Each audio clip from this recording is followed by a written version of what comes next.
Hello and welcome. We're going to make our list now fully sortable through drag and drop. So go down to your terminal, exit out of anything you are currently running, and yarn add a dependency called array-move. Next, yarn add another dependency, and this one's called React-Sortable. It's React-Sortable-HOC higher order component. With that done, we're just going to fix up our list a bit because we need two more fields to do this properly. We're going to add a position field, and that'll be position 0 on the first one. And we're also going to add an ID field to each one of them. That'll be ID 0 to the first one. Now take both of those, copy them, and then just increment them for each one of these. Position 1.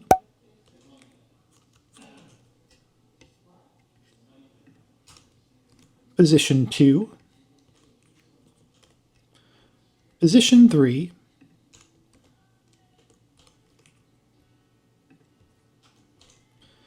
position 4, and finally the position and ID of 5. With all of our positions and IDs set, we are going to do some importing. We're going to import the packages that we just installed. The first one, we're going to import pieces from the package. So just import, in brackets, SortableContainer and SortableElement from React-Sortable-HOC. Perfect. And import arrayMove from array-move. All right, we have that imported now, and we can get to work. So we have a sortable container and a sortable element. The sortable container is going to be like, let's look down here. The sortable container will be like this list container that we put around my list, which are our list elements. So our sortable element will be like our my list. But we need to separate them and put them into different components so we can implement this properly. So let's do that now. Let's start off with the sortable element, because the sortable element is pretty much what we have here in our my list, just with a few changes. Now, we're going to const, and we'll call it sortable item, and it's going to equal a sortable element. And that element, do 2 parentheses, and then open up some brackets and write in value. And that's just like we were doing before with EL as element. We're just going to use value instead of EL. And index, and that is the secondary argument that's taken here. And now fat arrow function after that. Open up some parentheses, and we can get to work inside of here pretty simply by copying everything we have here into here. And we did. So now one major change will be that everything that has EL needs to say value instead of EL. So let's say value. Remember, that's Command D to go to the next duplicate letters. So if you have EL and you want to get to the next EL, Command D, Control D on a PC. So we have our value handled. Now I want to handle a few more things in here rather than just the class name for the list card. I want to give it a key. Each one of these should have its own key, and that'll just be what we made before the value.id, the IDs that we just wrote. And then I want to give it an index, and it's getting the index from its second argument, so we'll just point it to the index. And that should do it for now. So that sortable item is all set up, and it was that easy to convert that. Now what we need is the container around it, and it was so simple to do this container just by having a class name inside a div, but it's a little more complicated to do the container we're about to do. So let's take a look at that. Const SortableList. That's going to equal a sortable container. So that sortable container will open up 2 parentheses, and we'll open an object again. We'll just write items in there. That's what it's going to be able to sort through. and we'll get to work inside this fat arrow function. We're going to return, and in that return statement, we're going to do what we already have as the container, which will be that div with the class name list. Now, inside of there is where we return all the items. Now, we're going to write items because we're getting all the items here and we need to return them. So we'll get all the items, and then we're going to dot sort. And here's how we're going to sort through them. We're going to take one item and another item, and then we're going to compare the two this way. A.position, which we just added in, minus B.position. Now this is going to return the lower position first. So if we're in position 0, that'll be the first thing on the list, and that's what we want. So that's great for us. The next thing we'll do is .map. So we've done map before, and we're going to do the same thing, except we're taking in both value and index. The second argument will be index.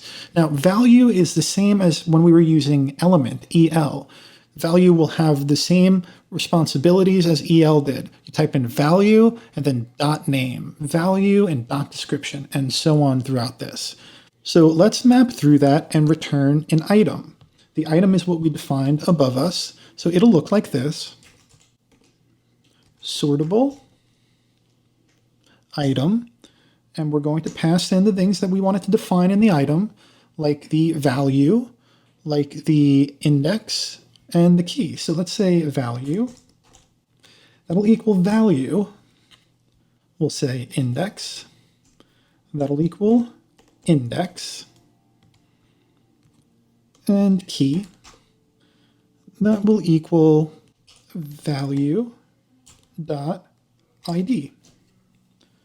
There we are. We put all of that in there, and now we just need to close this sortable item, and we have that written. Let's put this into our app just like we had MyList. We're going to get rid of MyList first. I'll just comment it out for now. So under list title, we're going to bring in SortableList. And we're going to define a few things in there. The items are going to be all of these items. Remember, we named that by list data. So the items are going to be list data. OnSortEnd is a function that changes our list data when something is placed somewhere and updated. So OnSortEnd is something we've yet to write, but we're just going to call that function OnSortEnd. So make OnSortEnd equal to OnSortEnd, and there's one more thing to do here. We need to define the axis, and the axis we want is not x, not y, but x and y. So we want to be able to move it left, right, and up and down, and now that's all finished. There's only one more thing to define here, and that is our OnSortEnd. So we're going to do a little bit of JavaScript to make this work perfectly. And I'm going to put it right here, const OnSortEnd is going to equal, and this is going to be a fat arrow function, but it's going to take in the old index and the new index. And then here comes our fat arrow function. So we're going to do a little bit of JavaScript. We're going to let our array variable equal arrayMove. And we need to give arrayMove the list data. That's our entire list. We need to give it the old index, and we need to give it the new index. And this will move our array for us. And now we want to loop through this array. So for let I equals 0. If I is less than array.length, then I plus plus. We'll add one number to I each time. So what we'll do in there is we'll see array at I, array at position 0, 1, 2, 3, 4, 5, and we will get the position. And the position is what we put in today as well. We put in position 1, position 2, and that's how we're going to keep track of the updated positions after we sort. So our function needs to change the position. So we'll go back down to our function here, and we'll see the array at I dot position needs to be equal to I. So it's going to find where it is in the current array and change the position value to its index. That might sound confusing, but if you look at this a few times, I think you'll understand what we're doing. We're taking the array at a certain index, and we're changing its position value to that index number. So that's what we're doing there, and then we're going to finally use our hook. And our hook is up here. Let's look at it one more time. Our const list data, set list data, use state. So our hook uses this set list data in order to change the list data. So let's come down, we'll use our set list data in our function. Make sure you do this after the for statement, but then we write set list data, and all we want to put in there is the array. Now the array will have its new positions, and the array will be updated. So that's everything we need to do, and let's see if we can get this running. So yarn start. And it failed to compile because, let's see real quick what happened. Oh, I see what happened right away here. This is no good. When we did this, we don't want brackets. So we'll just get rid of those brackets and replace them with parentheses. And we've still failed to compile. Let's see what else is there. That'll do it. All right. So replacing the brackets with those parentheses meant that that was wrong as well. We needed to delete that as well, and that was put in by probably Prettier. When I save, Prettier kind of does my updates for me and formats things. So let's take a look at that. Now this should be quite a bit jerky as we move things. We don't want it to be jerky, but we do want this to work. So as long as this works, we're in pretty good mood right now, and then I'll show you how to kill the jerkiness. What's happening is there's a response to all the mouse overs here, all the hovers. If we take that away, we'll kill the jerkiness completely, and let's do that real quick. We'll go into our SCSS, our component, our list.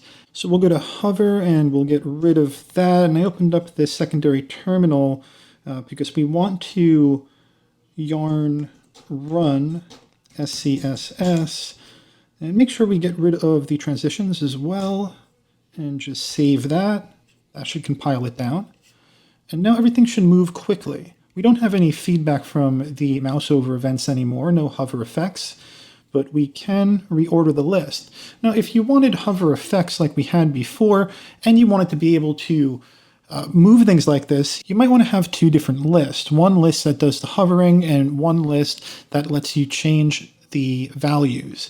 So we'd have like some sort of sort button up here or something, and if sort was active, there would be no hovers, and you can go ahead and do it like this. But if sort wasn't active, you couldn't move anything, but when you hovered, it would lift off the page a little bit. That would work just perfectly. So we got a lot done in this tutorial, and I really love our final product, and I really love how everything moves. It really looks good. I want to show you that everything really is moving in code as well. So I'm going to do that quickly before we end, just by going to list.js. And what we're going to do is we're going to do a console log of list data. Save that. We'll open up our inspector, Command Option I, or go open your inspector through your options, and we can go to console, and we can see what happens with this. So this is because of strict mode. This is the find DOM node deprecated. That's because of strict mode. Don't worry too much about that. I have that too. This will get fixed in the package at some point, I'm hoping. And what we want to see is what happens when we drag and drop tuna tartare crispy tacos to French fries. Okay, so we come up with this. We have the tuna tartare crispy tacos, and the position is 0. French fries move to position 1. It's exactly how we wanted this to work, and that's how our function works. That's about all we have to do with this. I hope you enjoyed this tutorial, and I will see you guys on the next one. There's a lot of new ones coming up and a lot of really, really cool stuff. So definitely follow. I'll see you guys soon.